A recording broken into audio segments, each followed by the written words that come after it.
അസ്സലാമലൈക്കും, എല്ലാവർക്കും പുതിയൊരു വീഡിയോയിലോട്ട് സ്വാഗതം. അപ്പോൾ ഈ കാണുന്ന വെളി ഗ്രൗണ്ടാണ് കേട്ടോ ഇത്. അപ്പോൾ കണ്ടോ, അടിപൊളിയായിട്ട് ലൈറ്റൊക്കെ വെച്ചിട്ട് ഡെക്കറേറ്റ് ചെയ്ത് വെച്ചിരിക്കണം കേട്ടോ. അപ്പോൾ ഇന്നും നാളെയും കൂടി കഴിഞ്ഞാൽ പിന്നെ ന്യൂ ഇയർ ആയിക്കഴിഞ്ഞാൽ ഇത് അവസാനമാവും. 2 ദിവസം കൂടി ഉള്ളൂ. അപ്പോൾ അതിൻ്റെ ലാസ്റ്റ് ഫിനിഷിംഗ് ആണ്. അപ്പോൾ കുറേ പാട്ടൊക്കെ വെച്ചിട്ടുണ്ടായിരുന്നു. കുറേ പിള്ളേർ അവിടെ ഡാൻസൊക്കെ ചെയ്യുന്നുണ്ട്. പിന്നെ ലൈറ്റ്സൊക്കെ ഇട്ടിട്ട് പിന്നെ ഒരു തെയ്യം, അതിൽ തെയ്യം അങ്ങനെ പേരെന്ന് തോന്നുന്നു, അത് ഈ സൈഡിൽ വെച്ചിട്ടുണ്ട്. അപ്പോൾ അതിൻ്റെ കുറച്ച് ലൈറ്റൊക്കെ വെച്ച് അടിപൊളിയാക്കി വെച്ചിട്ടുണ്ട് കേട്ടോ. മെയിൻ അട്രാക്ഷൻ ആ ഒരു ഇതാണ്. അപ്പോൾ അത് കഴിഞ്ഞ് കുറച്ചുകൂടെ നടന്നപ്പോൾ കണ്ടോ, കുറച്ച് അറബികളല്ല യേശു ക്രിസ്തു പോകുന്നുണ്ട്. അപ്പോൾ എല്ലാവരും ഹാപ്പി ന്യൂ ഇയർ ഒക്കെ പറഞ്ഞ് പോയി.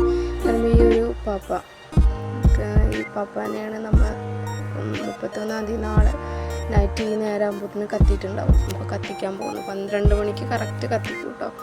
അപ്പോൾ അതവിടെ സെറ്റ് ചെയ്ത് വെച്ചിട്ടുണ്ട്. അപ്പോൾ അതും കണ്ടു, വലുതാണ്. അപ്പോൾ നാളെ ഈ നേരമൊക്കെ ആകുമ്പോഴത്തേന് പാവം കത്തി നശിച്ചിട്ടുണ്ടാവും. പിന്നെ അതൊക്കെ എടുത്ത് വന്നപ്പോൾ വേറൊരു പാപ്പ അവിടെ നിന്നിട്ട് ഭയങ്കരമായിട്ട് പാട്ടും ഡാൻസൊക്കെ ആയിരുന്നു.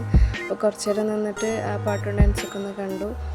പിന്നെ അവിടെ ഇതായി പറയണ പോലെ കുറേ ഹിന്ദിക്കാർ, ബംഗാളികൾ കുറേ സാധനങ്ങൾ വിൽക്കുന്നുണ്ടല്ലോ. അവർക്ക് അടിപൊളി സമയമാണിത്. അപ്പോൾ അതിൻ്റെ നല്ല ഭംഗിയാണല്ലോ, കുറേ ലൈറ്റും ഭംഗിയുള്ള കാര്യങ്ങൾ കാണാനായിട്ട്. അപ്പോൾ അതും കണ്ടു. അതിൻ്റെ കൂടെ കുറച്ച് നേരം ഈ ഒരു പാട്ടും കേട്ട് നിന്ന് തിരിച്ചു വരാൻ വേണ്ടി നിന്നു. ഇനിയിപ്പോൾ 2 ദിവസം കൂടിയല്ലേ ഉള്ളൂ. ഇനി നാളെ 31-ാം തീയതി 1-ാം തീയതി കൂടി കഴിഞ്ഞ് കഴിഞ്ഞാൽ ഇവരൊക്കെ തിരിച്ച് അവരുടെ സ്ഥലത്തേക്ക് മടങ്ങും. അപ്പോൾ അതുവരെയുള്ളൊരു കാഴ്ച എന്തായാലും രസമാണ് ഇങ്ങനെയൊക്കെ കാണാനായിട്ട്. Thank you.